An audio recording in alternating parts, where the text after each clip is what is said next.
Hey kids, welcome back to Storytime with Mr. Nick. It's so great to see all of you again today. I hope you're having a wonderful day. I hope you had a wonderful long weekend and a wonderful start to your week. Um, in the last few weeks of school, I always read books with a certain theme.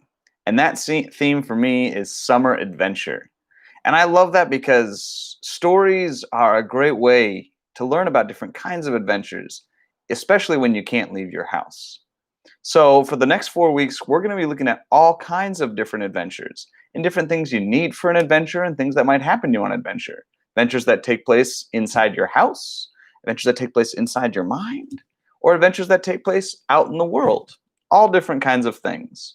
So, today we're going to start with one of my favorite books of all time, and actually one of my favorite authors, too.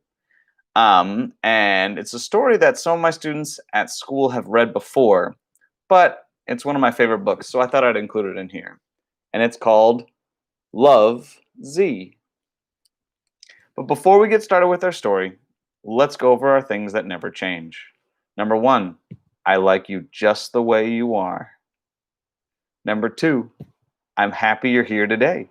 I'm happy you're watching a story today.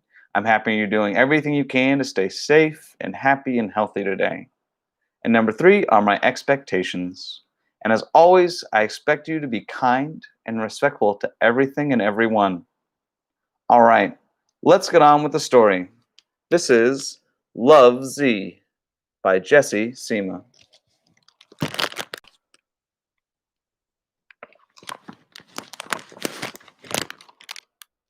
Love, Z.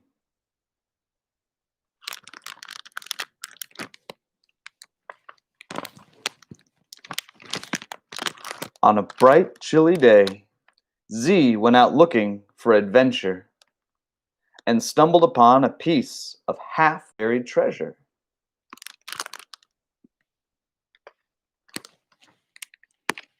Inside was a message, too smudgy to read, except for 2 words at the very bottom. Love, Beatrice. The young robot did not know what love meant or who Beatrice was, but they felt important. So Z tucked the treasure away and headed towards home.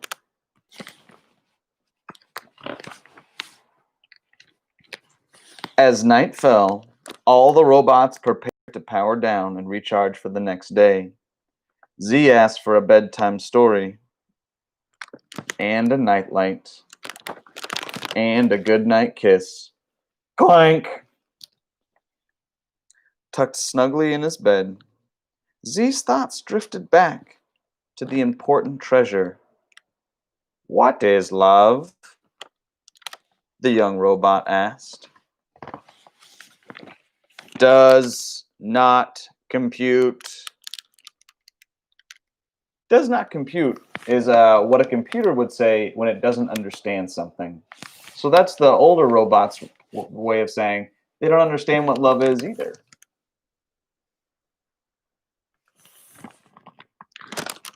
Replied the rusty old robots.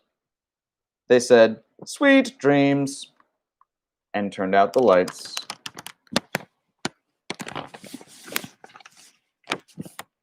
Alone in the dark, Z could not sleep. The other robots have always been able to answer Z's questions. If they did not know what love meant, who would?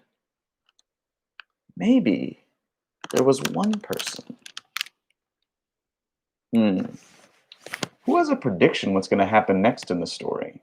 Predictions when we think about what happens next in the story, and it shows that our mind is not just reading the words, but thinking about it too. So who do you think Z thinks I might know what love is?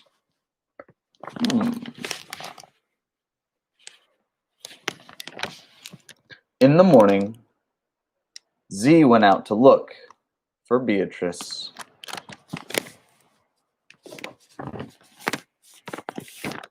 Hello, I am looking for Beatrice, explained Z. I want to know what love is and she will have the answer. Well, that sounds important, said the captain. Climb aboard and we'll go on a quest. So they did.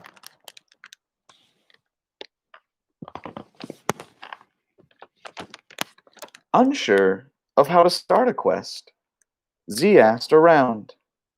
Excuse me, are you Beatrice? Are you Beatrice? Hello, are you Beatrice? No, said a voice. What's a Beatrice? I think that's the scarecrow talking. Or the crow, actually. We are on a quest to find out what love is, explained Z. And Beatrice will have the answer. Well, I don't know any Beatrice, said the crow. But to me, love is sharing your food, even when it's delicious.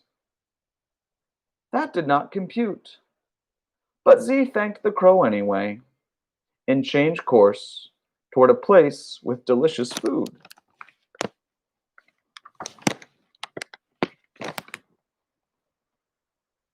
The baker did not know Beatrice either, but she was happy to share what love meant to her. Well, love is when someone is patient and takes the time to teach you new things.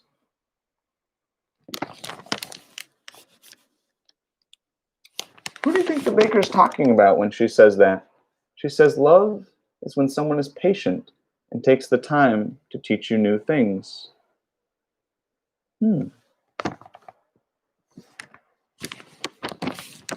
That did not compute, but Z thanked the baker anyway and changed course toward a place with teachers.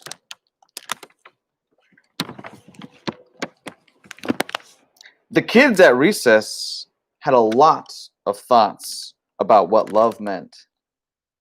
Love is butterflies.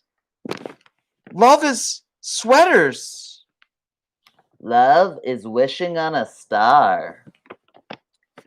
Love is lawn gnomes. Love is a million puppies. Love is snowflakes on my tongue. Absolutely none of them computed.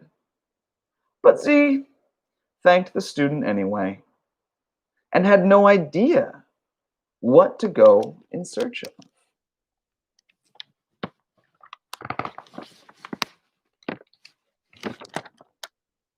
What if they never found Beatrice? What if love was something a robot just could not compute?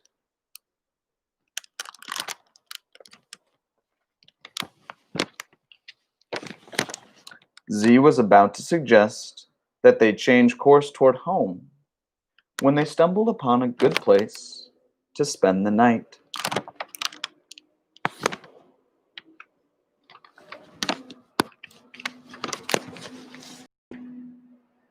Hello, we are on a quest. Oh, never mind. Hello, I'm Beatrice, said the woman. Z could not believe their luck.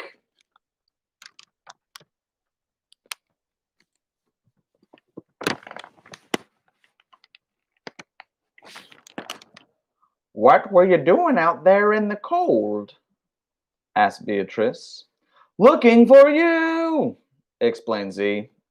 I want to know what love is, and I thought you would have the answer.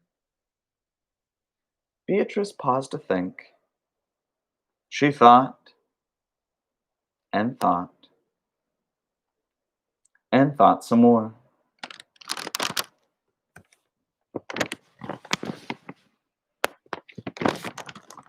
Love it's difficult to explain. It's warm and cozy and safe. And you'll know it when you feel it. Z hoped she was right. It's getting late, said Beatrice. Let's get some rest. The young robot was preparing to power down and recharge for the next day when the old rusty robots arrived unannounced. Z, you were gone, we were worried.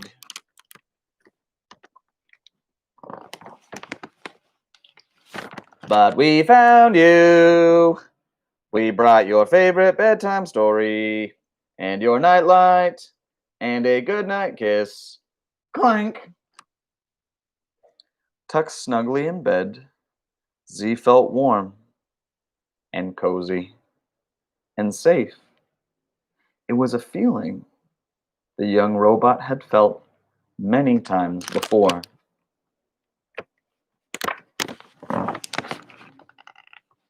But now it had a name.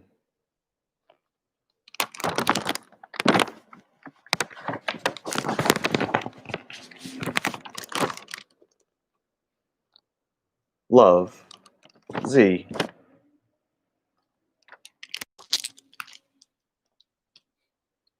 I like that adventure story a lot because one it talks about love and it's very beautiful. But it reminds me that oftentimes in an adventure, it doesn't matter where we go, but in any adventure is a place where we can learn something new, either about ourselves or the world around us. It can be something small, like learning how to do something, or it can be something big, like learning what love is. Anyway, I hope you enjoyed the story. See you next time.